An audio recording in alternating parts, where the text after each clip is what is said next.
মায়াকে দেখা যায় সে রাতের বেলায় ডিউটি করছিল। টোল বুথ কালেক্টরের চাকরি করে সে।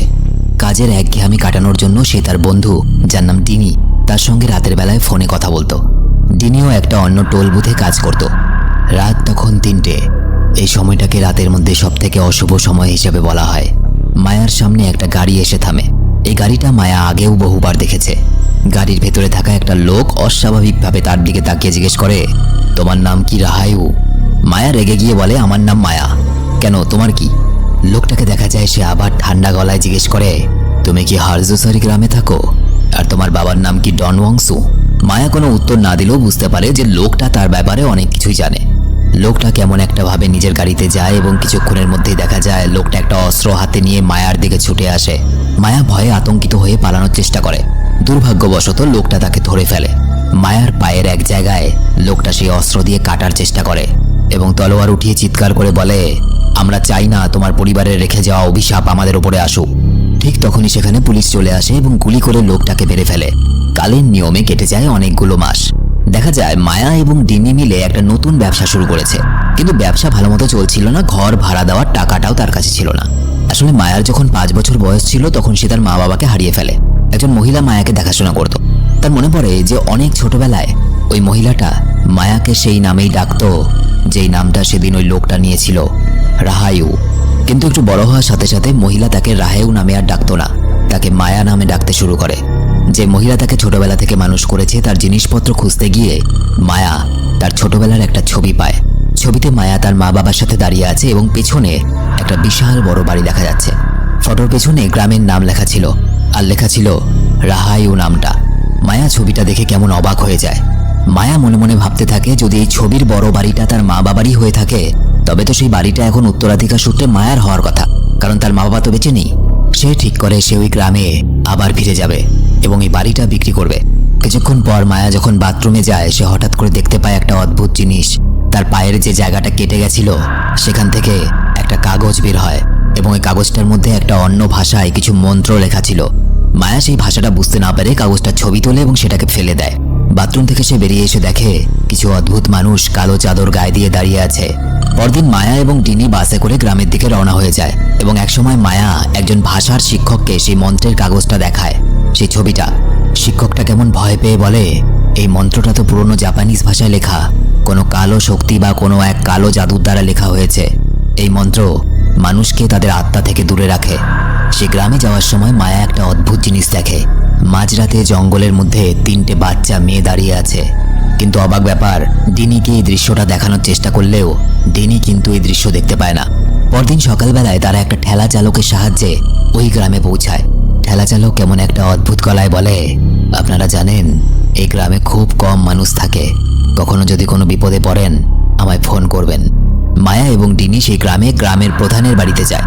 গ্রামের প্রধান একজন অসাধারণ পুতুল খেলোয়াড়, অর্থাৎ পুতুল নাচ দেখায়, পুতুল খেলা। তার নাম হলো সপ্তাদি। বাড়ি থেকে সপ্তাদির মা মিশনি বেরিয়ে আসে। মায়া বলে, আমি সপ্তাদির কাছে পুতুল নাচ শিখতে এসেছি, ছাত্রী। কিন্তু সপ্তাদি বাড়িতে না থাকায় মায়া এবং ডিনি তাদের পৈতৃক সেই বড় বাড়িটাতে এসে বিশ্রাম নেয়, যে বাড়িটা তারা ওই ছবির মধ্যে দেখেছিল। বাড়িটা এত বিশাল এবং সুন্দর হলেও বহু বছর ধরে খালি পড়ে আছে। এখানে নাকি একা থাকার কেউ সাহসও করে না। বাড়িটা নিজেই যেন কেমন একটা রহস্য বহন করে নিয়ে চলেছে বছরের পর বছর ধরে। সূর্য ডোবার পর রাতের অন্ধকার নেমে আসে। মায়া বাড়িতে রাখা তার মা বাবার অনেকগুলো ছবি দেখতে থাকে, কিন্তু অবাক ব্যাপার হলো এই বাড়ির মধ্যে মায়ার কিন্তু একটাও ছবি নেই। ঠিক তখন বাইরে কিছু আওয়াজ শোনা যায়। দেখা যায় গ্রামের কেউ মারা গেছে, তাকে কবর দিতে নিয়ে যাওয়া হচ্ছে। গ্রামবাসীরা সেই মৃতদেহ কবর দিয়ে চলে যাওয়ার পর মায়া এবং ডিনি সেখানে গিয়ে মায়ার মা বাবার কবর খুঁজতে থাকে। কিন্তু তারা অবাক হয়ে যায় যখন তারা দেখে সেখানে এমন এমন শিশুর কবর দেওয়া আছে যে শিশুগুলোর জীবন 2 দিনেরও বেশি হয়নি। এতগুলো নবজাতক শিশু মারা গেছে এই গ্রামে। কবরস্থান থেকে বেরোনোর সময় তারা দেখতে পায় একটা জায়গায় মায়ার বাবার নাম ঠেকে দেওয়া হয়েছে। ডিনি মায়াকে বলে, হয়তো গ্রামবাসীদের সঙ্গে তোমার বাবার সম্পর্ক ভালো ছিল না। রাত আরো গভীর হয়। তারা দুজনে মিলে সেই বড় বাড়িটাতে বিশ্রাম নেয়। মাঝরাতে হঠাৎ কিছু আওয়াজে মায়ার ঘুম ভেঙে যায়। পাশের বাড়িটা থেকে একটা শব্দ আসছিল। সেই বাড়ির ভিতরে যা হচ্ছিল তা ছিল ভয়ঙ্কর। একটা মা সদ্যজাত একটা সন্তান জন্ম দিয়েছে, তবুও পরিবারের সবাই শিশুটাকে দেখে হতাশ হয়ে পড়ে। কেন? দেখা যায় এক ভয়ঙ্কর দৃশ্য। গ্রামের প্রধান সপ্তাদি শিশুটাকে নির্বিকারভাবে জলের মধ্যে ডুবিয়ে মেরে ফেলছে। রাত শেষে দিন হয়। মায়া এবং ডিনি দেখে গ্রামবাসীরা আবারও একটা মৃতদেহ নিয়ে কবরস্থানের দিকে যাচ্ছে। তারা অবাক হয়ে যায়, কাল রাতেই তো একজন মারা গেছে, সকালের মধ্যে আরেকজন মারা গেল। এরপর দুজনে গ্রামবাসীদের পিছু করতে করতে সেই কবরস্থানে পৌঁছে যায়। গ্রামবাসীরা তাদের দিকে কেমন যেন আজব ভাবে তাকাচ্ছিল। মায়া এবং ডিনি সেখান থেকে চলে যেতে শুরু করলে সেই সময় সপ্তাদি তাদেরকে থামিয়ে দিয়ে বলে, তোমরা কে? আগে তো এই গ্রামে দেখিনি। তারা দুজন নিজেদেরকে স্টুডেন্ট হিসেবে পরিচয় দেয় এবং এটা শুনে সপ্তাদি তাদেরকে নিচের বাড়িতে গিয়ে কথা বলার আমন্ত্রণ জানায়। মায়া ডিনিকে বাড়ি যেতে বলে এবং নিজে কিছু খাবার আনতে বাজারে যায়। সেখানকার এক দোকানদারের কাছে জিজ্ঞেস করলে দোকানদার কেমন একটা মুখ করে বলে, জানো না এই বাড়িটা কেন ছেড়ে দেওয়া হয়েছে? কারণ এই বাড়ি থেকে একসময় ভয়ানক রোগ ছড়িয়ে পড়েছিল আমাদের গ্রামে। দোকানদারের নাম রাতিক। ডিনি বাড়িতে একাই ছিল। হঠাৎ দুজন গ্রামবাসী তার সাথে দেখা করতে আসে এবং বলে, এই বাড়িটা অনেক পুরনো, এটা তোমাদের জন্য নয়, তোমরা অন্য জায়গা খুঁজে নাও। ডিনি তাদের থেকে জানতে পারে যে গ্রামের প্রধান সপ্তাদির কাছে এই বাড়ির সমস্ত কাগজপত্র আছে এবং সপ্তাদি রাহায়ু নামে একটা মেয়ের জন্য অপেক্ষা করছে। সপ্তাদি বাড়ির কাগজপত্রগুলো রাহায়ুকে দিতে পারলে সে একটা দায়িত্ব থেকে মুক্তি পাবে। ডিনি হঠাৎ করে মিথ্যে কথা বলে। সে বলে, আমার নামই রাহায়ু। সে মিথ্যে কথা বলে কারণ মায়া তখন বাজারে ছিল এবং ডিনি যত তাড়াতাড়ি সম্ভব কাগজপত্র নিয়ে মায়াকে নিয়ে সেখান থেকে ফিরে যেতে চাইছিল। গ্রামবাসীরা এই কথা শুনে ডিনিকে তখনই সপ্তাদির কাছে নিয়ে যাওয়ার জন্য তাড়াহুড়ো করে। ডিনি তাদের সঙ্গে একাই বেরিয়ে পড়ে এবং যেতে যেতে তারা মাঝ জঙ্গলে এসে পৌঁছায়। ডিনির ফোনে নেটওয়ার্ক ছিল না। ডিনি ভয় পেয়ে বলে, এখন নয়তো থাক, আমি পরে আমার বান্ধবীকে নিয়ে আসব। কিন্তু গ্রামবাসীরা তার কথা শোনে না, তাকে বারবার করে জোর করতে থাকে। ডিনি স্পষ্ট বুঝে যায় যে গ্রামবাসীদের তার প্রতি উদ্দেশ্য ভালো নয়। সে কিছু না ভেবেই জঙ্গলের মধ্যে হঠাৎ করে পালাতে শুরু করে, কিন্তু গ্রামবাসীদের কাছে ধরা পড়ে যায়। ডিনি কাঁদতে থাকে।